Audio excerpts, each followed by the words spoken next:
Hey everybody, how are you all doing? I mentioned on the weekend I did that group email. You should have got a group email from me on the weekend, just talking about how I had tuned in to this amazing Zoom call that was done by this guy. It was done by Swim Show, and also, hey Marina, how are you? It was done by Swim Show and Hilden CEO, Gary Wassner. Now, Gary has been in the fashion industry for a very long time in New York City, and he's involved in a whole bunch of different organizations and fashion councils and things like that. So he was very tuned in to what's going on in the fashion industry. So I was really keen to watch this because, you know, for me sitting over here, hey Donna, how are you? For me sitting over here in my bubble in Australia, just fascinating to know what's going on. Hey Joan, what's going on in the fashion industry? You know, it was so amazing. So Gary Wassner was his name. He's the CEO of Hilden. He is working in financing and factoring for some of the world's most iconic fashion labels. Fashionistas' 50 most influential people in fashion. He's on the advisory board for the Fashion Law Institute. He's a board member of DENYC. He's a board member of the High School of the Fashion Industry. So he was very tuned in to what's going on in the rag trade. Whether that be swimwear, bridal, evening wear, whatever it is, you know, he seemed to have been speaking to a lot of retailers and finding out what they're, you know, what's happening for them. And I just found it really amazing because the things he was talking about that are happening in New York or wherever it is, to big retailers or small retailers, it's the same as what's happening with us, you guys. It really was fascinating. So what I did was I have listened into his talk, and I have quickly, I'm not a great typist, but I'm pretty good, but I had to rewind and play a couple of times just to try and take down notes so that I could tell you guys what all he said. So these are my notes, not word for word, but, you know, my shorthand typing version of what he was saying. But I think you guys will find it interesting too. So, excuse me. The first question was about reopening under COVID-19 restrictions.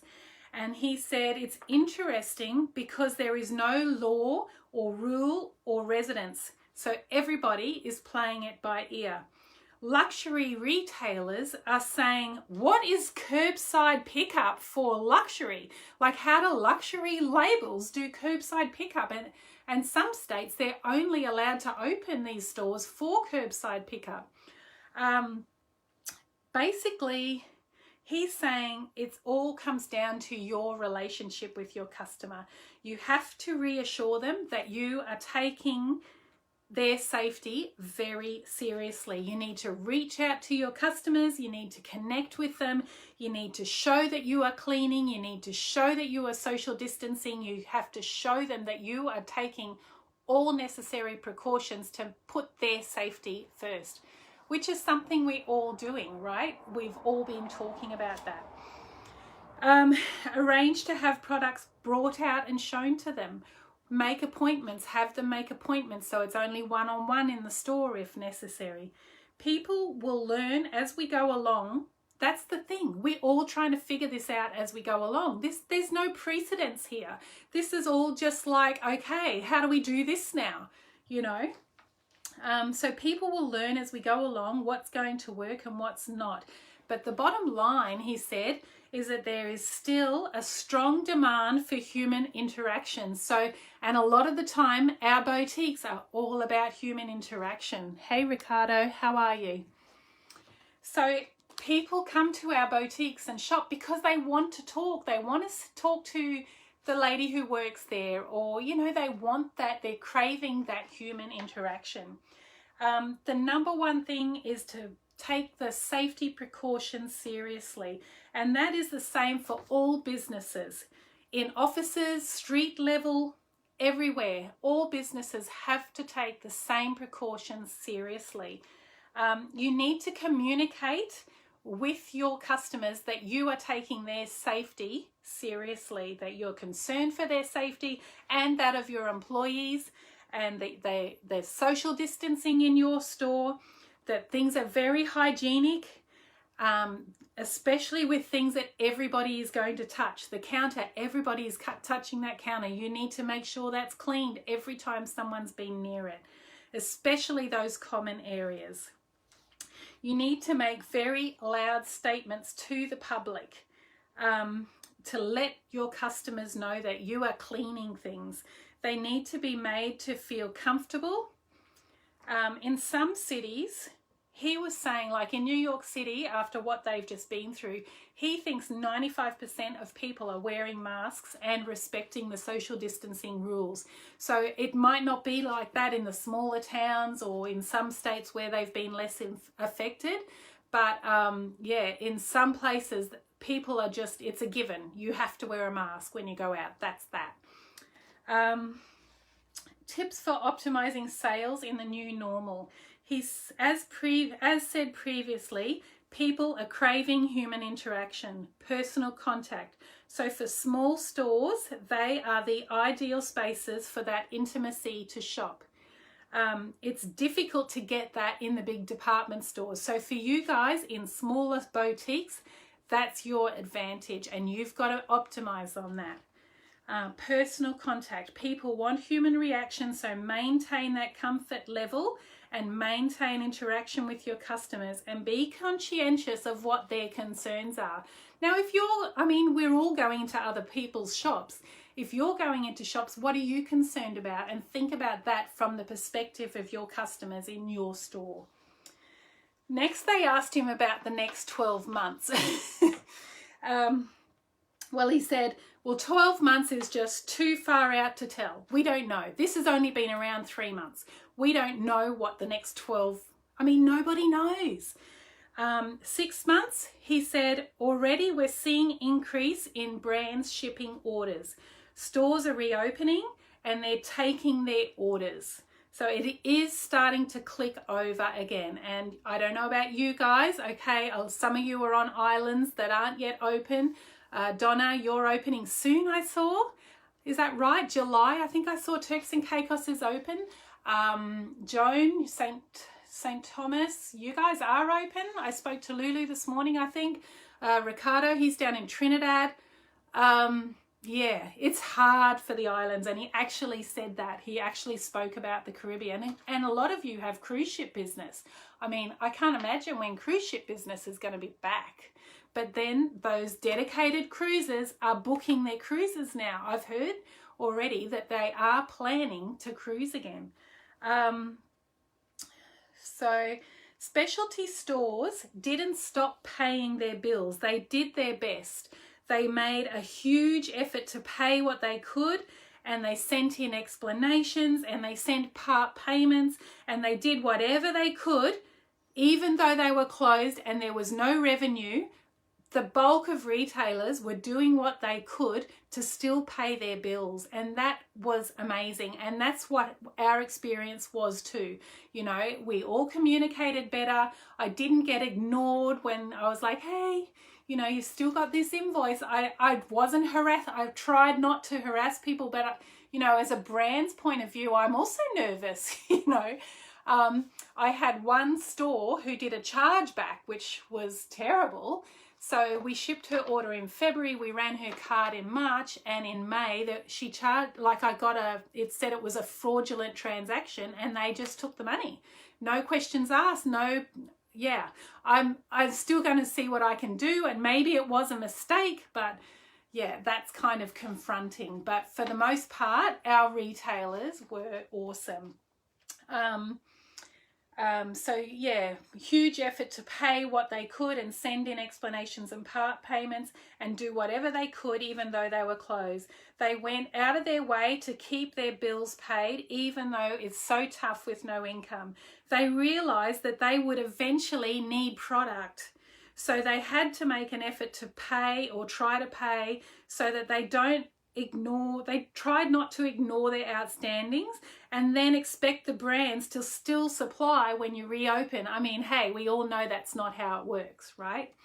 So those stores who kept paying, they are the ones getting their product first. So he's saying June is seeing a 30% increase over May. And May was a bleak month. I don't know about you guys, but it was for me too. And he's saying that it might even get higher towards the end of June. He's saying that new product is still shipping and that boutiques are still reordering because the customers are slowly starting to drift back. And also a lot of the stores, and he mentioned that too, did their lives and are selling online, got their websites together, got their talking to their customers. The retailers are working harder than ever, but some of them are doing even more business than before because they've gone more online, which is incredible. So the big question is, what are the stores going to do on the promotional side? So then Judy from Swim Show, she said swimwear has done quite well. She said it's been a very short season for swimwear, but customers are still buying at full price because summer has really just begun, and we are now starting to ship the product when people need the product. So you know this whole thing about the fashion calendar being so far out, like you're ordering things way before the customer actually needs it because that's what the brands have dictated. That's their delivery date. And this guy was just saying, it's ridiculous. We've had these fake sort of industry calendars for so long, and it's eating into everybody's profit because you've got the product so long in store before you need it, before the customer wants it. And then by the time that things are hot and now we need it, it's like, that's old stock. We need to put that on sale. That's eating into everybody's margins. So instead of shipping products so early, and they are working on rewiring the fashion calendar. I found this so interesting. So he's working with CEOs of other major retailers to put their heads together, to put like a calendar together, and something that's collaborative for both brands and retailers, that works for both, that is more about shipping product when the customer is ready to buy, not getting it so early. So everyone is going to be shipping later. This was forced on the industry because of the timing of the pandemic, because the stores were closed. So the orders, and that has been the situation for me, shipping to the state side. I mean, it's just coming into summer now, and normally June is, the end of the road for summer, but a lot of the stores, they're only just opening now and they're only wanting their order now. So it's pushed the whole thing back a little. So he's saying that this has been a very positive result. There are silver linings to this, he said. People are realizing that they don't need product that early. We were pushing a fake calendar. We were calling product fall and pre-fall, but we don't need to do that. We need to ship product to store when customers want it, not when we designed it, not when we produced it. If it's new and it's not been seen by the customer, then it's new. It doesn't matter when it was designed or when it was produced. If it hasn't been seen, it's new. It's simple as that. And you show it appropriately, he said. This has been talked about for a good number of years in the industry. And Judy from Swim Show backed him up on that. She sort of said the same, we've been talking about doing this for years. But sadly, it's taken a pandemic for this to take effect. So super interesting. High-end designer brands are saying that they are going to stick with their calendar. That's it. Take it or leave it. This is our calendar. That's what we're doing. Not changing, but a whole lot of brands are saying that they are going to roll with the punches now. And I think in business, all of us are rolling with the punches now. It's the same as the retailers. You guys, having to figure out how to social distance and, set up your store. We are all just rolling with the punches. The The intent of this whole new calendar thing is to give more life to a full-priced product. Ship it when it's desired, carry it through the season that you are going to wear it, and then mark it down at the end of the season. The way we've been functioning is that we are shipping it so early that by the time it's time to wear it, it's old and it's marked down. And you might as well wait until it comes on sale. You know, your customers, if they are that tuned into a brand, they will know, oh, that's been around, you know. It increases demand and desirability if you purchase something today that you can wear today. You're not having to buy 3 months in advance for something that you're only going to wear in, you know, September. Otherwise, they buy it on sale and wear it next season. There's more options, but the goal is to make our products have a longer shelf life to the products. The syndrome that we were in is destroying the retailer's margins and the brand's margins and works all the way up and down the food chain of the fashion industry. Okay, terms. They asked, how do brands deal with retailers' credit going forward? Now, it's been a very challenging question, he said. We all have to collaborate and help each other out because cash flow is only just starting to happen now. So cash flow is a problem right now. So he's saying the brands, we need to give your stores longer time to pay. But there's a limit. I mean, 90 days is the absolute limit. But some retailers, apparently some big retailers, are going to the brands and saying, sorry, we need 120 days.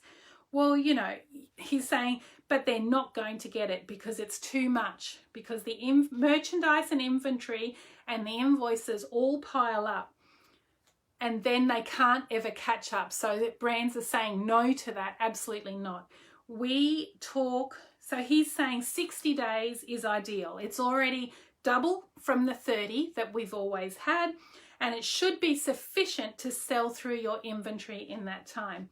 Because we are now shipping more now in season, the sales should turn faster because the inventory is arriving at the right time for the customer to buy it. So it's a whole big cycle. It's amazing to have it put to us in black and white like that, you know.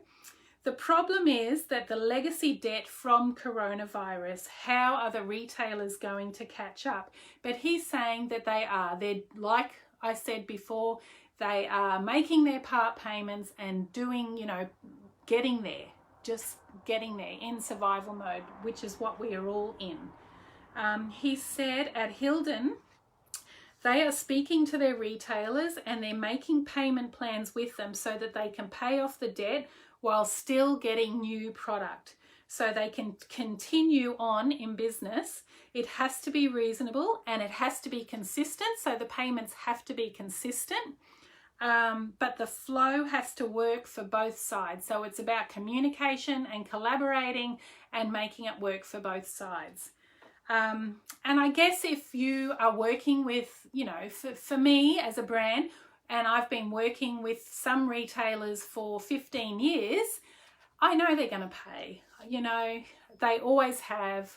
It's the new ones that you're not sure about.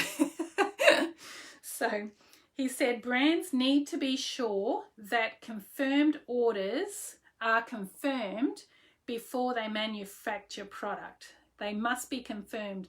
So he's saying recently confirmed orders weren't so meaningful, but these were extraordinary times. So he's talking about like big orders for big chain stores where, you know, I don't know, they're doing $100,000 in one style. I don't know. But he's basically saying people were trying to get out of the contracts because, you know, the stores suddenly closed, and that left brands in a very difficult situation where they've made this inventory and then the retailer was getting out of the contract. So he's basically now talking about brands going into manufacturing and only manufacturing what they need for their confirmed orders. Well, you guys know that I don't do that. I have to gamble. I show a collection, I see what I think you guys like. I cancel 6 styles and I run 20 styles, whatever. So yeah, he's just saying to be very careful about what you manufacture. Be careful with the contract. A lot more care given to the negotiations of these big orders. And he's saying it's an important improvement. We're not going to push products so heavily. So that's another thing that he thinks will change.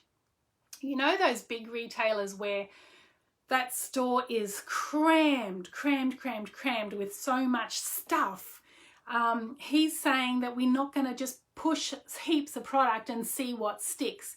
He's talking about designers only manufacturing the cream, only manufacturing the good styles. Don't even manufacture the B or the C styles, you know. So look for product that is going to sell at retail.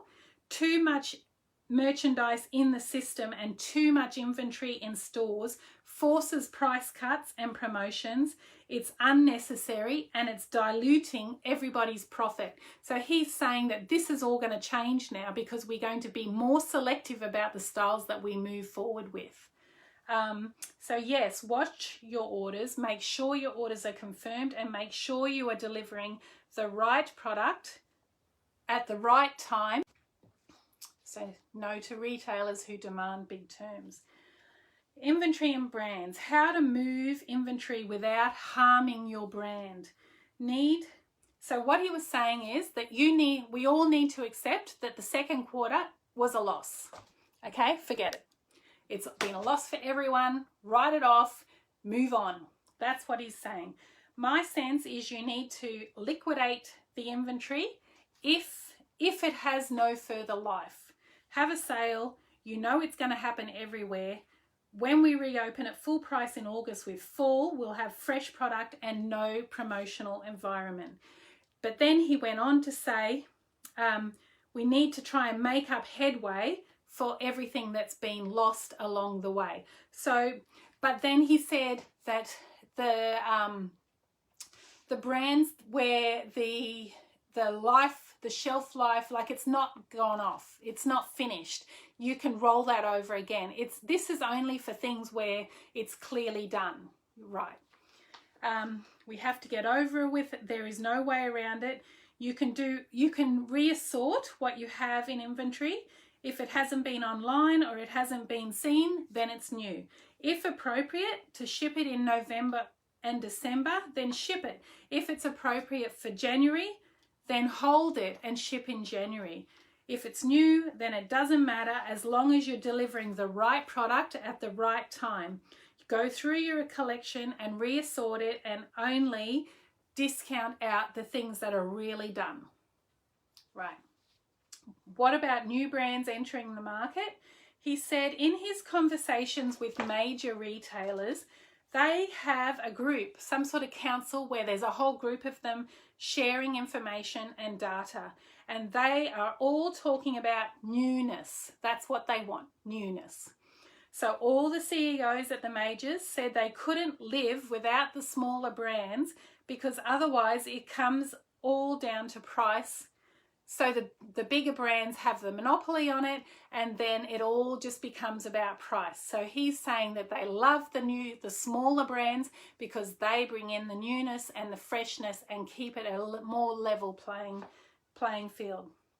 Diversity and newness were the key words that they were talking about, and knowing what the customer wants. We need that crystal ball. Will the pandemic drive domestic production? They said yes, but because everybody panicked, you can't get anything in China anymore. You can't get anything in India anymore because everything shut down. But the truth of the matter was that even though people were looking to then manufacture in the US, the zips, the buttons, the findings, the shoulder pads, they all still come from China and Korea. So he said that we are all victims of the same supply chain in that regard. So he's talking about counter sourcing and trying to get more control over the supply chain. but he does think it will encourage manufacturing in the United States for 2021 next year. So, you know, that's it. I haven't actually gone through the whole thing, so I can do another live when I've transcribed the rest of the talk, but I just found it so interesting to hear that the same sorts of things were going on. And you know, he talked about so swimwear brands were doing okay because it's summer now and they want swimwear now. Evening wear not doing great, and that makes sense because people can't go out. There's no evening events on. But bridal was still doing really well because people are still getting married and they still want to have those amazing photos. So bridal was doing well. They were one-on-one, bringing them into the store and still doing really well because, you know, the bride still wants an amazing wedding day, an amazing dress and amazing photos afterwards. So I found that super interesting. So yeah, let me know what you guys think. I'd love some feedback, and I will try and transcribe the rest of the video this week and give you some more tips on what he said. But yeah, would love to hear your thoughts too. All right, have a lovely night. Thanks everyone for tuning in, and chat soon. Yeah, super interesting, Joan. Yeah, it was very interesting. And he did actually speak about the Caribbean and how... you know, it's hard to see what's going to happen because we don't know when the cruise ships will be back and we don't know when tourism will be back. But if you can find a way to keep talking to your customers and get the local customers in, you know, it's just a matter of survival at this point for all of us, you know, and, you know, as much as it is for me, as it is for you guys, and we're all in this together. And yeah, I think a lot of brands maybe won't make it out of this.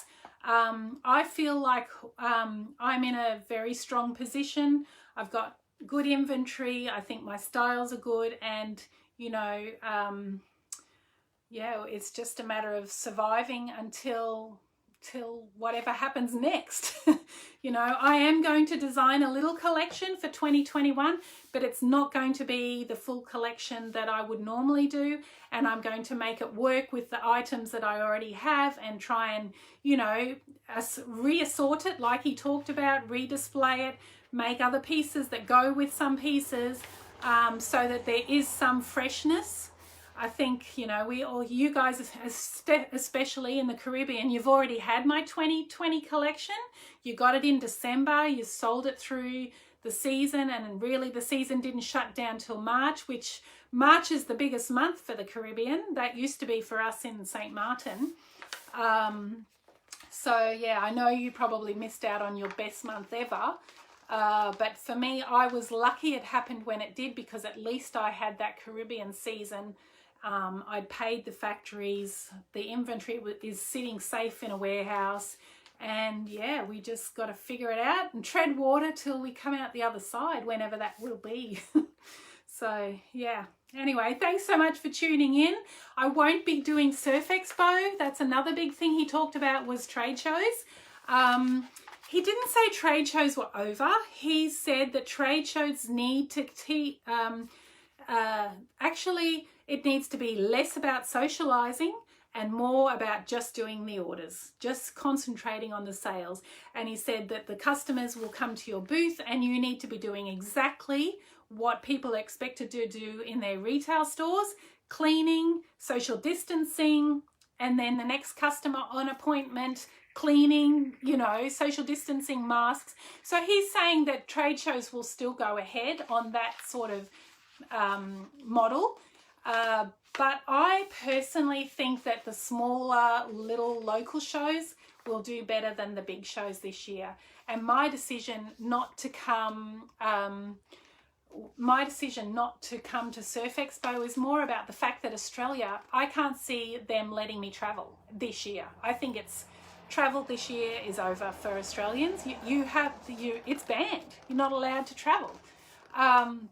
And if I was able to get some sort of special permission, when I came back into Australia, I'd have to do 2 weeks in quarantine away from my kids. You know, it's just not possible. So I'm just going to say, no, I'm not doing trade shows this year. The reps are going to do their road trips. The reps are going to do their, you know, get their samples and show their customers, and maybe do the little local rep shows. And I think those little local shows are going to do better, because people are like me. They don't want to travel. They don't want to get on a plane to Orlando and go into a trade show with, you know, 4,000 people. So yeah, I don't know. And Zoom calls, yeah. I've been hearing about Zoom shows. Yeah, I think Zoom is where it's at. I did a Zoom call this morning with all the reps and caught up with everybody, you know, from Lulu in St. Thomas to Bonnie in Hawaii. And yeah, we all chatted about what styles they want for next season, and yeah, how we're going to do the next the next year in business, basically. Yeah. All right, guys. I wish I could give you a hug, but it's the new normal. Zoom call it is, but thanks for tuning in. And yeah, it was lovely. I really appreciate your support, and my regular customers have just been awesome. And yeah, and what Gary was saying is, it's basically a two-way street. I need you guys need me. We're in it together. Let's collaborate. Let's help each other. And yeah, we'll get through this. The strong ones will. All right. Have a lovely night, everyone. Thanks so much for tuning in. Bye.